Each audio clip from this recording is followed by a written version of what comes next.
എല്ലാ മാന്യപ്രേക്ഷകർക്കും പിതാവിൻ്റെയും പുത്രൻ്റെയും പരിശുദ്ധാത്മാവിൻ്റെയും നാമത്തിൽ സ്വാഗതം. പ്രിയമുള്ളവരെ,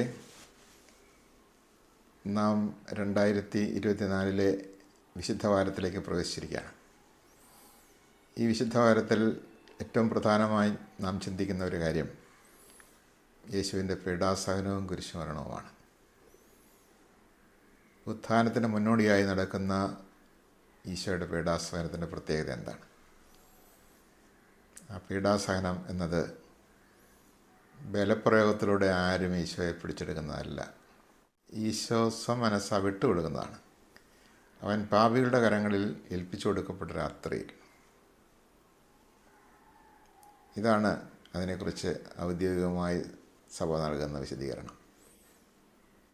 വിശുദ്ധ ഗ്രന്ഥം അത് സാക്ഷ്യപ്പെടുത്തുകയും ചെയ്തു. ബലപ്രയോഗത്തിലൂടെ ഈശോ ആരും പിടിച്ചെടുത്തതല്ല, അവിടുന്ന് വിട്ടുകൊടുത്തതാണ്.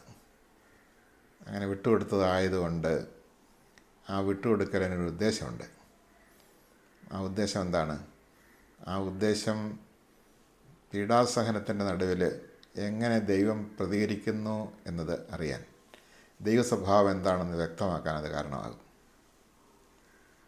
ദൈവത്തെക്കുറിച്ചുള്ള തെറ്റിദ്ധാരണകളെല്ലാം മാറ്റാൻ, ദൈവത്തെക്കുറിച്ചുള്ള സത്യത്തിന് സാക്ഷ്യം വഹിക്കാൻ ഈ പീഡാസഹനം കാരണമാകും.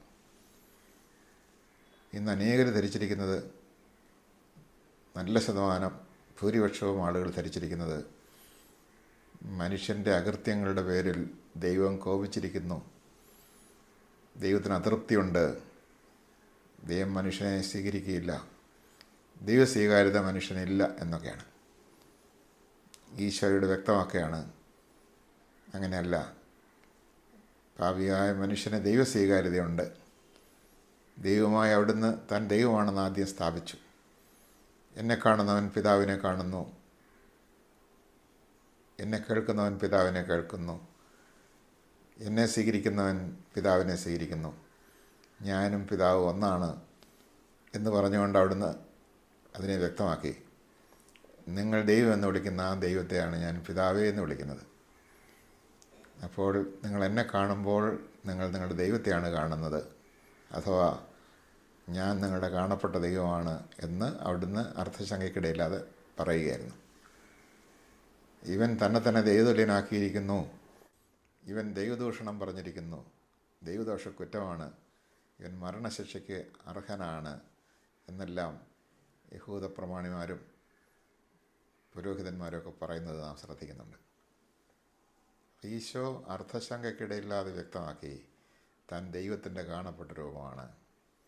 അതുകൊണ്ട് തൻ്റെ പീഡാസഹനത്തിൽ ദൈവം എങ്ങനെയാണ് മനുഷ്യനോട് അനുവർത്തിക്കുന്നത്, മനുഷ്യനോടുള്ള ദൈവത്തിൻ്റെ സമീപനം എന്താണ് എന്ന് വ്യക്തമാക്കാൻ ദൈവം ആഗ്രഹിച്ചു.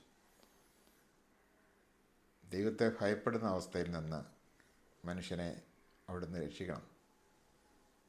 ദൈവത്തെ സ്വീകരിക്കാൻ കഴിയുന്നവനായി, ദൈവസ്വീകാര്യത എനിക്കുണ്ട് എന്ന് വിശ്വസിച്ചുകൊണ്ട് ദൈവത്തോടടുക്കാൻ കഴിയുന്നവനായി മനുഷ്യനെ മാറ്റണം. ദൈവത്തോടടുക്കുന്നതാണ് രക്ഷ. നന്ദി, നമസ്കാരം.